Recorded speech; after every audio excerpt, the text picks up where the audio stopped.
दोस्तों, welcome to the my channel Divyanshi संग। दोस्तों, मैं आज आपको एक शापित जगह का एपिसोड 5 सुनाने जा रही हूँ। सो प्लीज़ हमारी कहानी को सुनिए, लाइक करिए, सब्सक्राइब करिए।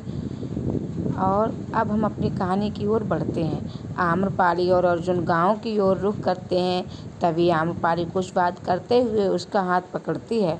अर्जुन आम्रपाली की आंखों में देखते हुए खो सा जाता है और सामने आ रही बड़ी गाड़ी के हॉर्न से उसका बैलेंस बिगड़ जाता है। लेकिन वह जल्दी ही स्टीयरिंग पर और गाड़ी पर कंट्रोल करते हुए सड़क की ओर देखते हुए गाड़ी चलाने लगता है। रॉकी और रिजवी दोनों आम्रपाली की गाड़ी के पीछे आ रहे थे। जब अर्जुन का बैलेंस बिगड़ा था तब गाड़ी के लहराने की वजह से आम्रपाली ने पीछे की ओर देखा। उसे बाला की एक और कार दिखी। वह समझ गई कि बाला ने उसके पीछे गार्ड्स भेजे हैं, अतः वह अब संभल कर बैठ गई।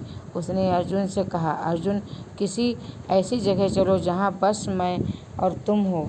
क्यों मालकिन? अर्जुन ने पूछा। तुम्हें मुझसे डर लग रहा है? हंसते हुए आम्रपाली ने कहा, नहीं मालकिन, मैं आपसे क्यों डरूंगा? अर्जुन ने हड़बड़ाते हुए कहा। तो फिर ले चलो ना, आम्रपाली ने कहा। ठीक है मालकिन, मैं आपको पहाड़ी वाले महादेव मंदिर लेकर जाता हूँ, अर्जुन ने कहा। ठीक है, तुम 1 मिनट गाड़ी रोको, आम्रपाली ने कहा। लेकिन क्यों मालकिन? अर्जुन ने पूछा। सवाल बहुत करते हो तुम, मालकिन कहते हो ना मुझे, तो जो मैं कहूँ आज से तुम्हें मानना पड़ेगा। बिना सवाल किए समझें, आम्रपाली गुस्से से बोली। अर्जुन बेचारा उसके गुस्से से घबरा गया। उसे डर लग रहा था कि वो बाला से उसकी शिकायत ना कर दे, इसीलिए उसने उसकी बात मानने में ही भलाई समझी। जी मालकिन, अर्जुन ने धीमे से सर झुकाते हुए कहा और गाड़ी सड़क के किनारे रोक दी। उनकी गाड़ी के रुकते ही रॉकी ने भी कार रोक दी। आम्रपाली कार से उतरकर रॉकी के पास आई। उसे करीब आते देख वह रॉकी और रिजवी थोड़ा एहसास होने लगे। अब वो गाड़ी भी पीछे नहीं ले सकते थे। मालकिन ने देख लिया रिजवी। अब रॉकी ने कहा, मालकिन ने कहा था इस तरह पीछा करना कि मालकिन को पता ना चले। अब क्यों करेंगे? रिजवी बोला।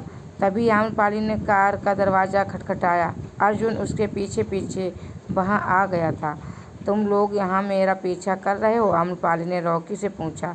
ना ही तो मालकिन, आप यहाँ क्या कर रही हैं? रिजवी हल्काते हुए बोला। ज़्यादा मासूम मत बनो, पापा ने भेजा है तुम्हें, आम्रपाली ने पूछा। नहीं मालकिन, रॉकी बोला। तो इसका मतलब है तुम लोग बिना पापा की आज्ञा के मेरे पीछे आ रहे हो? अब तुम लोगों की खैर नहीं, मैं पापा को तुम लोगों की शिकायत लगाऊंगी। आम्रपाली ने दोनों हाथ अपनी कमर पर रखते हुए कहा। नहीं मालकिन, ऐसा मत करना प्लीज़, रिजवी बोला। क्योंकि बाला को पता चल जाता कि आम्रपाली का पीछा करते हुए वो लोग पकड़े गए तो बाला उन्हें नौकरी से निकाल देता। तो फिर अभी से मेरा पीछा करना बंद करो, पूरा समय कहीं भी घूमूं। अब अगर मेरे पास दिखे तो मुझसे बुरा कोई नहीं होगा। रात को 8:30 बजे इसी जगह मिलना और हमारे पीछे घर आ जाना, तो मैं पापा से कुछ नहीं कहूँगी। अर्जुन आम्रपाली को देखकर मुस्कुराते हुए जा रहा था। कैसे 2 हट्टे-कट्टे दबंग गुंडों की भी उसे देखकर बोलती बंद हो गई थी। लेकिन मालकिन, आपकी सुरक्षा, रॉकी ने हिम्मत करते हुए कहा। कुछ नहीं होगा रॉकी बाबा, प्लीज़ मुझे अकेले घूमने दो ना, आम्रपाली चीखते हुए बोली। रॉकी और रिजवी उसके गुस्से से वाकिफ थे, इसीलिए वो वहीं खड़े हो गए। मालकिन, हम यहीं आपका इंतज़ार करेंगे, आप इसी रास्ते से होकर हवेली वापस जाइएगा, रिजवी बोला। ठीक है, अब की बार, अर्जुन ने कहा। अर्जुन और आम्रपाली वहाँ से अपनी गाड़ी में बैठ गए। अर्जुन ने गाड़ी स्टार्ट की और ज़ोर ज़ोर से हंसने लगा। क्या हुआ? आम्रपाली ने पूछा। अम्मा, तुमसे तो पहलवान भी डरते हैं, कहकर वह भी ज़ोर से हंसने लगा। आम्रपाली भी मुस्कुरा दी और बोली, पहलवान भी मतलब तुम भी डरते हो मुझसे? नहीं मालकिन, मुझे कोई डरा नहीं सकता, आपके पिताजी भी नहीं, अर्जुन ने आत्मविश्वास से कहा। अच्छा, आम्रपाली ने उसे देखकर पूछा। हाँ, अर्जुन ने कहा।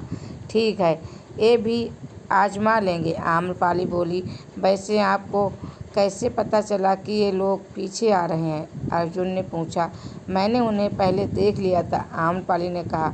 पर आपको उनके आने से दिक्कत क्या है? मालकिन, वो भी घूम लेते हमारे साथ। बेचारों को आपके पापा की ड्यूटी से कभी फुर्सत भी नहीं मिलती, आज छुट्टी बना लेते, कहकर अर्जुन फिर हंसा। आम्रपाली उसकी हंसी में खो सी गई थी। उसकी ओर बड़े प्यार से देखते हुए बोली, क्योंकि मैं तुम्हारे साथ अकेले वक्त बिताना चाहती हूँ। अर्जुन अचानक हंसते उठते रुक जाता है। उसके चेहरे पर गंभीरता थी और वो आम्रपाली को देखने लगा। वो लोग पहाड़ी वाले रास्ते पर होकर मंदिर पहुँच गए थे। अर्जुन ने अचानक आम्रपाली की उस बात पर ब्रेक लगाई और आम्रपाली एक झटके से आगे झुकी।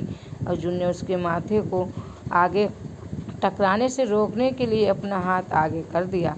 दोनों कुछ वक्त तक ऐसे ही एक दूसरे को देखते रहे। ना जाने क्या कशिश है मालकिन की आंखों में। जितना बचना चाहता हूँ उतना ही डूबता जा रहा हूँ। कितने ही हाथ पैर पछाड़ लूँ, ये मुझे बेचारे आने ही नहीं दे रही हैं। कमबख्त, जान लेकर मानेंगी मेरी।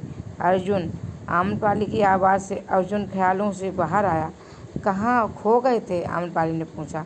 कहीं नहीं मालकिन, चलिए मंदिर दर्शन करते हैं, अर्जुन ने कहा और आगे चलने लगा। पहाड़ों पर बहुत सी खूबसूरत सा नज़ारा था। ठंडी हवाएं चल रही थीं, आसपास घने पेड़ पौधे और खुला आसमान। सारा का सारा गांव दिख रहा था। पहाड़ पर से पक्षियों की चहचहाट थी और हल्का सा अंधेरा होने लगा था। ये क्या हो रहा था अर्जुन को, और क्यों आम्रपाली को अर्जुन से प्यार हुआ, जो था एक नौकर का बेटा?